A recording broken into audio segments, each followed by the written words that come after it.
অনেকেই খামারে লাখ লাখ টাকা বিনিয়োগ করেন, কিন্তু ছোট্ট একটি ভুলের কারণে গরু ঠিক মতো খাবার খেতে পারে না। অনেক খাবার নষ্ট হয় এবং রোগের ঝুঁকি বেড়ে যায়। তাই আমি আজ আপনাদের দেখাবো একটি আদর্শ স্বাস্থ্যসম্মত গরুর শেড কেমন হওয়া উচিত। তো চলুন দেখাই আপনাদেরকে। ঠিক আছে, চলুন আপনাদেরকে দেখাই। কলতে হাঁটতেছি। এই জায়গায় আমাদের একটি পুরান শেড ছিল।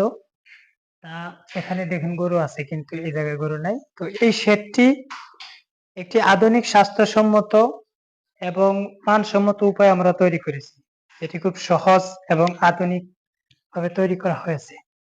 আসসালামু আলাইকুম, আমি রমজান, মাটির চয় এগ্রো ভিলেজে আপনাদেরকে স্বাগতম।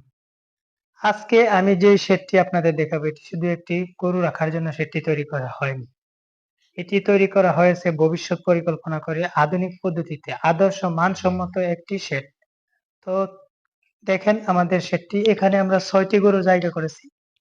আপাতত এখানে ৬টি গরু রাখা হবে, পরবর্তীতে আরো আমরা বাড়ানোর চিন্তা ভাবনা আছে। তো আসুন আপনাদের দেখাই। এই শেডটি মূলত ১৮ ফিট লম্বা, প্রতিটা গামলা আমরা ৩ ফুট ৩ ফুট পাই করেছি। তো আপনাদেরকে যদি আমি একটু দেখাই, এই যে দেখুন, এই যে এখানে আমরা ফাঁসে দিলাম ২ ফিট, বরাবর ২ ফিট, আর এদিকে আছে বরাবর ৩ ফিট। এই যে দেখেন বরাবর ৩ ফিট, প্রত্যেকটা এই মাপে দেওয়া আছে। আর উচ্চতা আছে আপনার গরু দাঁড়ানো জায়গা থেকে বরাবর ২৩ ইঞ্চি উচ্চতা আছে। তো এই যে দেখেন আমরা একটি আধুনিক পদ্ধতি ইউজ করেছি।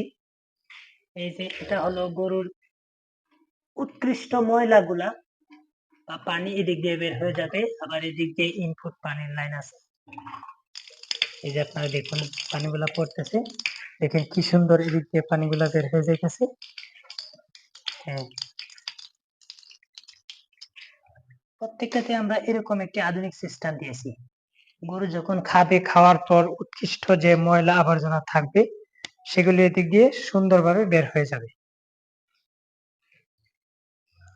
হ্যাঁ, ঠিক আছে। এই যে এদিকে আমরা আরেকটি আধুনিক পদ্ধতি ইউজ করলাম, আপনারা আসুন দেখুন। এই যে আমরা প্রত্যেকটাতে পানির লাইন দিয়েছি। হ্যাঁ, এই জায়গাগুলোতে পানি সুন্দরভাবে পানি সরবরাহ আছে। এই দিক দিয়ে শেডের মধ্যে পানি যাবে। এবং আমরা এই শেডটি করেছি, এই পুরো শেডটির একটি মাপ যদি আপনাদেরকে আমি দেখাই, এটি ওই মাথা থেকে এই মাথা পর্যন্ত আছে 25 ফিট। আর এইদিকে আছে আপনার এই যে 6 ইঞ্চি একটা ড্রেন আছে, ড্রেন 6 ইঞ্চি একটা ড্রেন। এই ড্রেনটি বাদে পুরো গরু থাকার জায়গা পর্যন্ত আপনার আছে 5 ফিট। আর এই যে এখানে আছে আরো 4 ফিট, মোট 9 ফিট।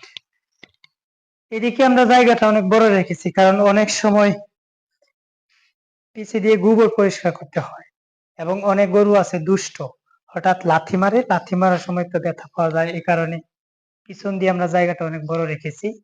আর সামন দিয়ে হয়তো একটু ছোট হয়ে গেছে, ছোট হলেও সমস্যা নেই, কিন্তু পিছন দিয়ে বড় রাখেছি কারণ সামন দিয়ে খাবার দেওয়া, এজন্য একটু ছোট রেখেছি, জায়গা শর্ট তাই।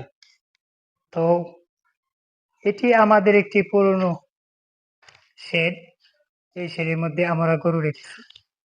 আর এটি মূলত একটি নতুন শেড, এটি নতুন করা হয়েছে। এই যে দেখেন আমাদের স্বপ্নের মাটির চয় এগ্রো ভিলেজের এই যে আমাদের পুরনো শেডের মধ্যে গরু আছে, কিন্তু নতুনটাতে গরু নেই। পরবর্তী ভবিষ্যৎ ইনশাল্লাহ একটি খামারের স্বপ্ন এবং একটি খামারের মায়ার জিনিস। তো সবাই আমাদের পাশে থাকুন, আমাদের মাটির চয় এগ্রো ভিলেজের পাশে থেকে চ্যানেলটি সাবস্ক্রাইব করুন। ইনশাল্লাহ পরবর্তীতে আমাদের অন্যান্য ভিডিওতে আসবে কিভাবে আমরা খামার ম্যানেজমেন্ট করব, গরুর রোগ ব্যবস্থাপনা, সঠিকভাবে লালন পালন এবং আদর্শভাবে আধুনিক পদ্ধতিতে কিভাবে গরু মোটা তাজাকরণ করা যায়। তো ভালো থাকবেন সবাই। আসসালামু আলাইকুম।